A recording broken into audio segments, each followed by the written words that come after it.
मैं एक विवाहित महिला हूँ। मैं अपनी शादी में बिल्कुल भी खुश नहीं हूँ। ऐसा इसलिए क्योंकि मेरे पति मुझ पर कभी भी ध्यान नहीं देता है। वह अपनी छोटी सी दुनिया में मग्न रहता है। मैं उनका साथ पाने के लिए हर दिन भीख मांगती रहती हूँ। शायद इसका एक कारण यह भी है कि हमारी अरेंज मैरिज हुई थी, इसलिए उसे मुझसे कभी भी लगाव नहीं हुआ। हालांकि मुझे भी इस शादी में कोई खास दिलचस्पी नहीं थी, लेकिन मैं इसके बाद भी राजी हो गई। ऐसा इसलिए क्योंकि मेरे माता-पिता इस रिश्ते से बहुत खुश थे। यही एक वजह भी है कि हम कभी भी एक दूसरे के प्रति आकर्षित नहीं हुए। हम केवल नाम के विवाहित जोड़े हैं, जो दूसरे लोगों की तरह एक ही घर और छत के नीचे रहते हैं। हम कभी-कभार ही सेक्स करते हैं। ऐसा इसलिए क्योंकि वह एकदम उबाऊ आदमी है। उसे रोमांस के नाम पर कुछ भी नहीं आता है। हम शादी के बाद केवल अपने हनीमून पर गए थे। उसके बाद हम आज तक कभी भी एक साथ बाहर नहीं गए। सच कहूँ तो उसका मंदबुद्धि व्यक्तित्व मुझे हर दिन उससे घृणा करने के लिए मजबूर करता है। वह केवल अपने काम में डूबा रहता है। उसका काम ऐसा है जिसकी वजह से उसे ऑफिस जाने की जरूरत भी नहीं पड़ती, इसलिए वह घर पर ही आराम करता रहता है। यही एक वजह भी है कि उसे दिन के हर मिनट में अपने कमरे में देखकर मुझे बहुत ज्यादा निराशा होती है। वह बस बैठता है और काम करता है, यहाँ तक कि लैपटॉप के सामने खाना भी खा लेता है। वह एकदम आलसी और सुस्त है।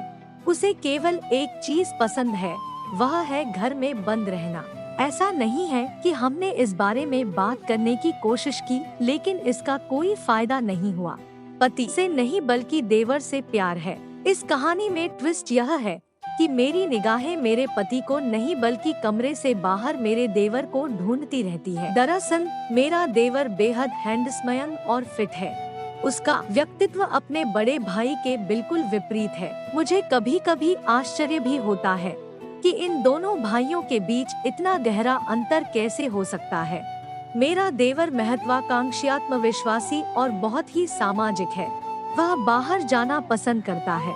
वह अक्सर अपने दोस्तों के साथ घूमने का प्लान बनाता है। यही नहीं, वह जब भी काम पर जाता है तो इतना अट्रैक्टिव लगता है कि मैं खुद को उसकी तरफ आकर्षित होने से रोक नहीं पाती हूँ।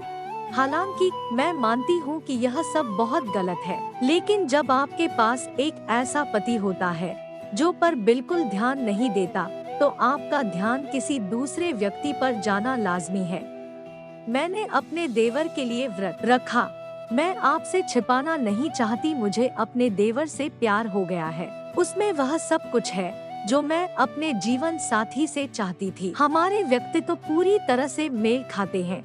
वह मेरे साथ हंसता है, मजाक करता है और यहाँ तक कि मेरे पति को मुझे यात्रा पर ले जाने के बारे में भी बोलता रहता है। लेकिन इसके बाद भी उस पर इन बातों का कोई असर नहीं होता। यह सब चल ही रहा था कि करवा चौथ नजदीक आ गया। ऐसे में मुझे अच्छे से पता था कि मेरे मन में किस आदमी के लिए भावनाएं हैं। वह मेरा पति तो बिल्कुल नहीं था। ऐसे में मैंने उसके लिए करवा चौथ का व्रत भी नहीं किया। मैंने पूरे दिन उपवास रखा और जब उपवास तोड़ने का समय आया, मैंने झूठ बोला कि गलती से मेरी आंख में कुछ चला गया। मैं इस रिश्ते को आगे बढ़ाना चाहती हूँ। इस दौरान मैंने अपने पति के चेहरे की ओर देखने से परहेज किया। मैंने चतुराई से पहले अपने देवर की तरफ देखा, फिर चांद को देखने के बाद मैंने अपना व्रत खोल लिया। हालांकि किसी को भी इस बात का एहसास नहीं हुआ कि मैंने किसके लिए करवा चौथ का व्रत रखा। मेरा मानना है कि यह महसूस करने की दिशा में पहला कदम था कि मेरे देवर के लिए मेरी भावनाएं क्या है।